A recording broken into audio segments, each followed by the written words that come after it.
केदारनाथ सिंह को मानवीय संवेदना का कवि कहा जाता है। उन्होंने अपनी कविताओं में बिंब विधान का प्रयोग कर उसमें सजीवता को प्रकट किया है।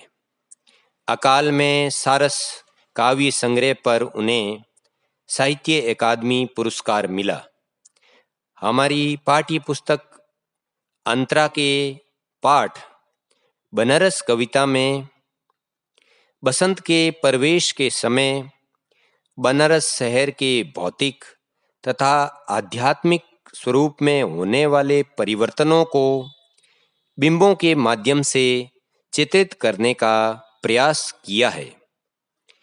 इस शहर में बसंत अचानक आता है। इस शहर अर्थात बनारस में बसंत का प्रवेश अचानक होता है, अर्थात बसंत अपने प्रभाव को शीघ्रता से फैला देती है। और जब आता है तो मैंने देखा है लहर तारा या मडवाडीह की तरफ से उठता है धूल का एक बवंडर। लहर तारा मोहल्ले का नाम, मडवाडीह मल्लाहों की बस्ती। बसंत के आने पर कवि कहते हैं, मैं देखता हूँ बनारस के लहर तारा मोहल्ले या मल्लाहों की बस्ती की ओर से बसंत आता है तथा साथ में धूल का बड़ा बवंडर लाता है और इस महान पुराने शहर की जीभ किरकिराने लगती है।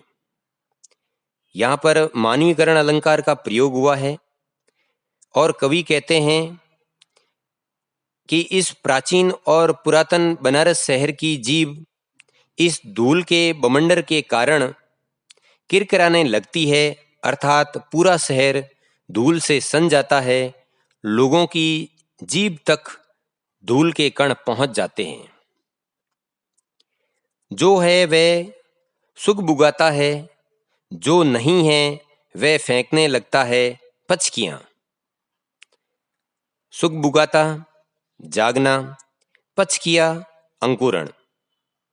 आगे कवि कहते हैं कि जिस प्रकार किसी सोए व्यक्ति को जगाने अर्थात शांत पड़े बनारस शहर में बसंत के आने से मानो उसमें जागृति तथा उत्साह का संचार हो जाता है और प्रकृति में पेड़ों की जो शाखाएं जड़ पड़ चुकी है उनमें भी नव अंकुरण हो जाता है, अर्थात चारों ओर नवीन सौंदर्य छा जाता है।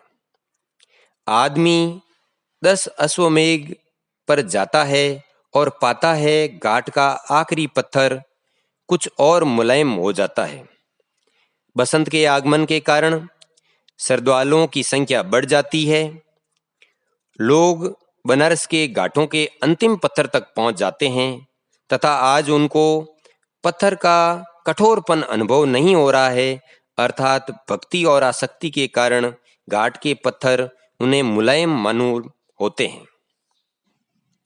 सीढ़ियों पर बैठे बंदरों की आंखों में एक अजीब सी नमी है और एक अजीब सी चमक से भर उठा है भिखारियों के कटोरों का निचाट खालीपन।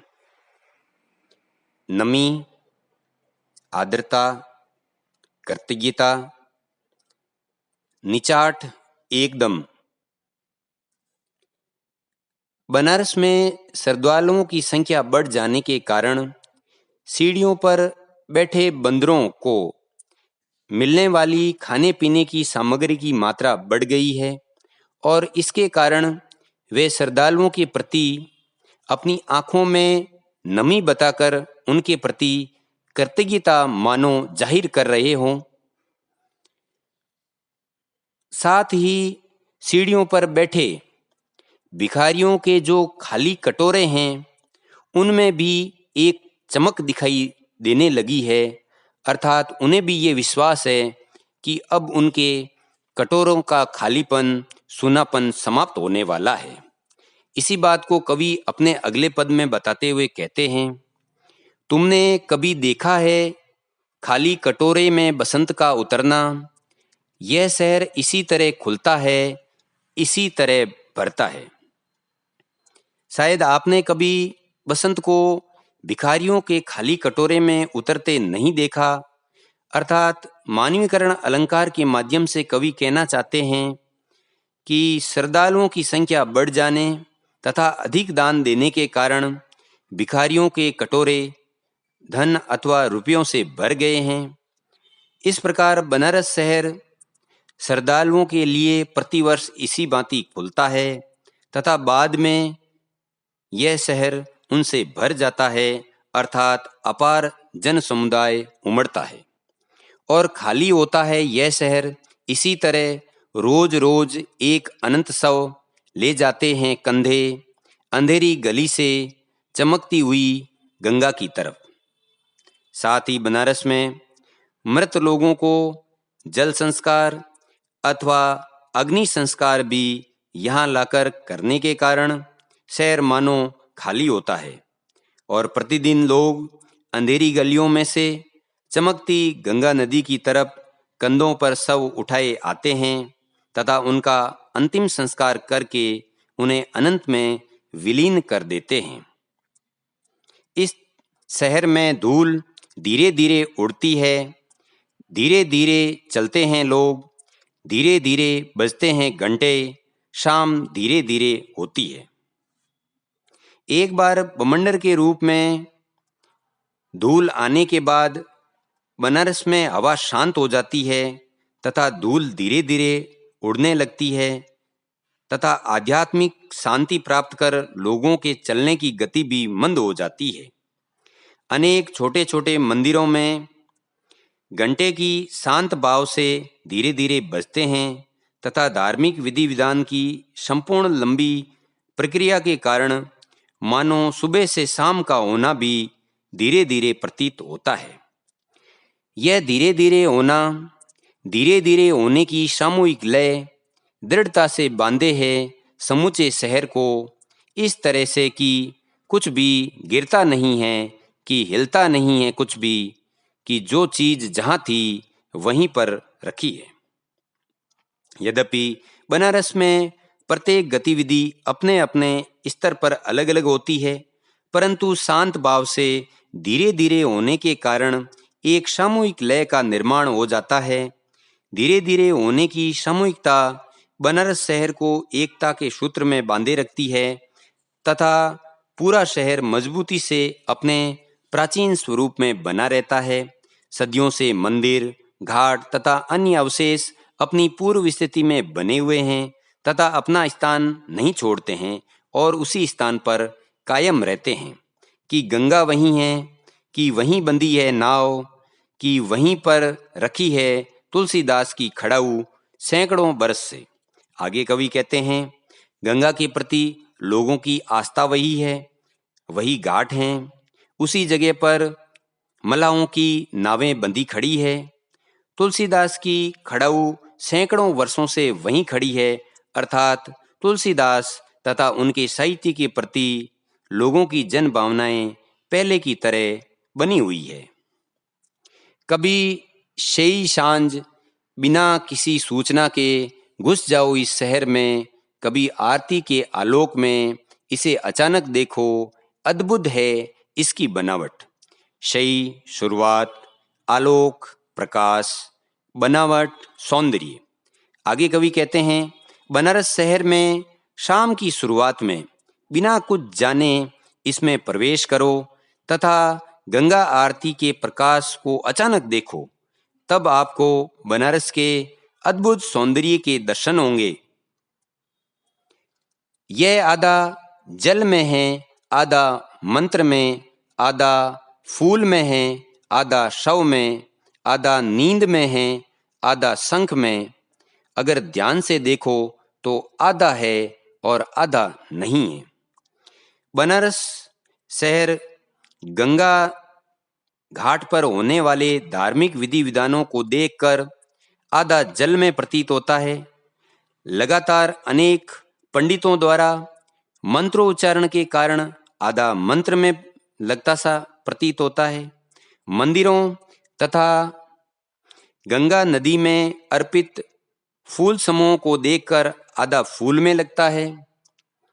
शवों के होने वाले अनंत संस्कारों को देखकर आधा शव में प्रतीत होता है और सभी क्रियाएं शांत भाव से होने के कारण लगता है कि ये शहर आधा नींद में है। शंखनाद सुनकर आधा शहर शंख में लगता है। वास्तव में बनारस शहर जो दिख रहा है वह आधा ही है, क्योंकि इन सब को मिलाकर ही संपूर्ण बनारस की अनुभूति की जा सकती है, अन्यथा ये हमें आधा ही प्रतीत होता है।